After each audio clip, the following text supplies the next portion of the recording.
আমার দেবর রোহিত আমার কালো বিড়ালটি খুবই আগ্রহের সঙ্গে দেখেছিল। একদিন বাড়িতে কেউ না থাকায় আমি আমার বিড়ালকে দেবরের সামনে নিয়ে গেলাম। সে যেমনই দেখল তেমনই চিৎকার করে উঠল। আমি ভাবলাম এটা খুশির চিৎকার, কারণ আমার বিড়াল সাধারণত খুব কালো এবং কাউকে সহজে কাছে আসতে দেয় না। কয়েকদিন পর আমি ঘরে একা কাপড় বদলাচ্ছিলাম। হঠাৎ দেবর রোহিত অনুমতি ছাড়াই ঘরে ঢুকে পড়ে। তার নজর আমার বিড়ালের দিকে চলে যায়। আমি লজ্জায় লাল হয়ে গেলাম। আমি আশা করছিলাম হয়তো সে কিছুই দেখেনি, কিন্তু এটি আমার সবচেয়ে বড় ভুল ছিল। কয়েকদিন পর রোহিত আমার কাছে এসে বলল, ভাবি, আমাকে আপনার বিড়াল দেখাতে হবে। আপনার কালো বিড়াল আমাকে খুবই বিরক্ত করছে। তার এই দাবি শুনে আমি অবাক হয়ে গেলাম। আমি ভেবেছিলাম সে শিশুর মতো ভুলে যাবে, কিন্তু সে তেমনই দৃঢ় ছিল যে তাকে আমার বিড়াল দেখতে হবে। আমি তার দাবি নিয়ে চিন্তিত হয়ে পড়লাম। এখন সে আমাকে বিরক্ত করতে শুরু করেছিল এবং আমি কোনোভাবেই কিছু করতে পারছিলাম না। সে বারবার বিড়ালটি দেখার জন্য অনুরোধ করতে থাকলো এবং আমি প্রথমে বুঝতে পারছিলাম না কেন সে এত আগ্রহী। আমি বিব্রত ছিলাম, কেন সে আমার কালো বিড়াল দেখতে আগ্রহী। প্রথম দিকে আমি তাকে এড়িয়ে যাওয়ার চেষ্টা করলাম। আমি ভাবলাম হয়তো সে একসময় ক্লান্ত হয়ে যাবে এবং এই বিষয়টি ভুলে যাবে। কিন্তু রোহিতের চোখে আমি এক ধরনের উজ্জ্বলতা দেখতে পাচ্ছিলাম, যেটি প্রতিবার তার দাবি পূরণের ইঙ্গিত দিচ্ছিল। দিনে দিনে তার দাবি আরও দৃঢ় হতে থাকল এবং তার আচরণে ধীরে ধীরে একটি কৌতূহলপূর্ণ মনোভাব দেখা দিল। একদিন আমি রান্নাঘরে ব্যস্ত ছিলাম এবং হঠাৎ রোহিত এসে পেছন থেকে আমাকে প্রশ্ন করল, ভাবি, আপনি কি আমার কথা শুনছেন না? আপনার কালো বিড়ালটা দেখাতে হবে আমাকে। তার কথাই যেন অজানা এক ভয়ের ছোঁয়া ছিল। আমি চিন্তা করছিলাম কিভাবে তাকে বুঝিয়ে শান্ত করা যায়, আর তাই আমি তাকে শান্ত করার চেষ্টা করছিলাম। সে আমাকে একাধিকবার প্রশ্ন করেছিল এবং আমি যতবারই তাকে এড়িয়ে যাওয়ার চেষ্টা করেছি ততবারই সে আরও জেদি হয়ে উঠেছিল। এমনকি একদিন সে আমাকে সরাসরি বলল, আপনি যদি আমাকে বিড়ালটি না দেখান তাহলে আমি এই বিষয়টি নিয়ে বাড়িতে সবাইকে বলবো। তার মুখে এই কথা শুনে আমি পুরোপুরি হতভম্ব হয়ে গেলাম। এতদিনের শৈশবের খেয়ালের বদলে এটি যেন এক ধরনের খেলায় পরিণত হয়েছে, যেখানে আমি কোনোভাবেই তার দাবির সামনে দাঁড়াতে পারছিলাম না।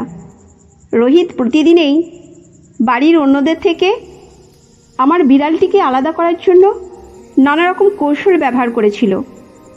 কখনো সে আমার স্বামীকে কাজে ব্যস্ত রাখার চেষ্টা করত, কখনো বা বাড়ির অন্যদেরকে বিভিন্ন কাজের বাহনায় অন্যত্র পাঠিয়ে দিত। তার এই পরিকল্পনা দেখে আমি অবাক হয়ে গেলাম আর চিন্তিতও হয়ে পড়লাম। তার এই আচরণ আমার মনে প্রশ্ন তুলছিল, কেন সে বিড়ালটি দেখতে এত আগ্রহী? বিড়ালটির প্রতি তার কৌতূহল কেন এতটা তীব্র? বাড়ির লোকেদের সামনে রোহিত একেবারেই স্বাভাবিক আচরণ করত, যেন কিছুই ঘটছে না। কিন্তু যখনই আমরা একা থাকতাম তখনই সে বারবার অনুরোধ করতে শুরু করত। আমি ভাবতে লাগলাম, এইভাবে আর কতদিন চলবে? এই অস্বস্তিকর পরিস্থিতি থেকে বেরিয়ে আসার উপায় খুঁজছিলাম, কিন্তু কিছুই আমার মাথায় আসছিল না। রোহিতের এই নিরন্তর অনুরোধের কারণে আমি কিছুটা অস্বস্তি বোধ করছিলাম। তার বারবার অনুরোধ এবং অদ্ভুত কৌতূহল আমাকে কিছুটা অস্বস্তিতে ফেলেছিল। আমি জানতাম আমার কিছু করা দরকার, কিন্তু কিভাবে তা করব সেটাই ছিল আমার সবচেয়ে বড় প্রশ্ন। এইভাবে প্রতিদিনের এই মানসিক টানাপোড়েনের মধ্যে দিয়ে আমি ধীরে ধীরে ভেঙে পড়েছিলাম। আর তখনই আমি বুঝলাম হয়তো আমাকে তার দাবি মেনে নিতেই হবে, অন্যথায় পরিস্থিতি আরও জটিল হয়ে উঠতে পারে। কিন্তু আমি জানতাম তার দাবি মেনে নিলে পরিস্থিতি আরও খারাপের দিকে যেতে পারে। আমার সামনে কোনো সহজ উপায় ছিল না, আর তাই আমাকে খুবই সতর্কতার সঙ্গে পরিস্থিতি সামলাতে হবে। রোহিত আমার দুর্বলতা জানতো এবং সে বারবার আমাকে বিড়ালটি দেখানোর জন্য অনুরোধ করতে থাকলো। একদিন যখন বাড়ির সবাই বিয়ের অনুষ্ঠানে গিয়েছিল, আমি তাদের সঙ্গে যেতে পারিনি। তাই ভাবলাম সবাই চলে গেলে আমি বাড়িতে চলে যাব। কিন্তু আমার দেবর আমার জীবনের শত্রু হয়ে উঠেছিল। বাড়িতে থাকায় আমাকে তার সঙ্গেই থাকতে হয়েছিল এবং রোহিতের অনুরোধগুলি আমার জন্য চিন্তার কারণ হয়ে দাঁড়িয়েছিল। বাড়ির লোকেরা চলে যাওয়ার পর রোহিত আমাকে তার সামনে ডাকলো এবং বলল, আজ তোমাকে যে কোনো মূল্যে আমার কথা মানাতে হবে, কারণ আজ বাড়িতে কেউ নেই। তার কথায় আমি চিন্তিত হয়ে পড়লাম। রোহিতের আচরণে আমি একটু বিরক্ত ছিলাম, কিন্তু ভাবলাম হয়তো সে বাচ্চা, ছেলে মানুষই করছে। আমি ভাবলাম হয়তো তাকে ধমকালে সে শান্ত হয়ে যাবে, কিন্তু আমি ভুল ছিলাম।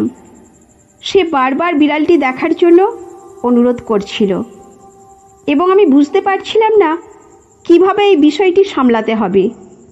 সে মজা করে বলল, তুমি যদি আমাকে বিড়ালটি না দেখাও তবে আমি তোমার স্বামীকে বলবো যে তুমি আমাকে দেখাতে চাওনি। আমি ভাবতে লাগলাম কিভাবে তার থেকে মুক্তি পাওয়া যায়।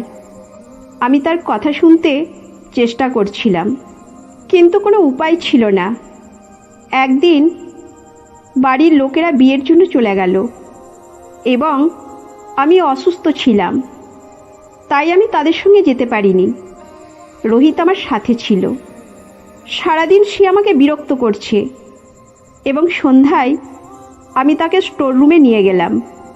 আমি ভাবলাম একবার তাকে বিড়াল দেখিয়ে আমি তাকে শান্ত করতে পারবো, কিন্তু এটি আমার জন্য আরও বড় বিপদ হয়ে দাঁড়ালো। রোহিত স্টোর রুমে লাইট চালু করে আমার কালো বিড়ালটি দেখতে শুরু করলো। রোহিত মোবাইল বের করে আমার বিড়ালের ছবি তুলল। আমি তাকে বললাম, রোহিত, ছবি তোলা ঠিক আছে, কিন্তু দয়া করে বিড়ালটিকে বিরক্ত করো না। সে হাসি মুখে ছবি তুলে বেরিয়ে গেল। তার কাজ শেষ করে সে চলে গেল, আর আমি কিছুটা চিন্তিত হয়ে পড়লাম। আমি একটু চিন্তিত ছিলাম, কিন্তু পরে বুঝলাম রোহিত ছবি তুলেছিল কেবল তার ভালো লাগার জন্য। 3 দিন ধরে রোহিত আমার কালো বিড়ালটি দেখে মজার জন্য সময় কাটালো। বাড়ির লোকেরা ফিরে আসার পর আমি ভীষণ মুখে ছিলাম। আমার স্বামী আমার ভীষণ চেহারা দেখে উদ্বিগ্ন হয়ে পড়েছিল।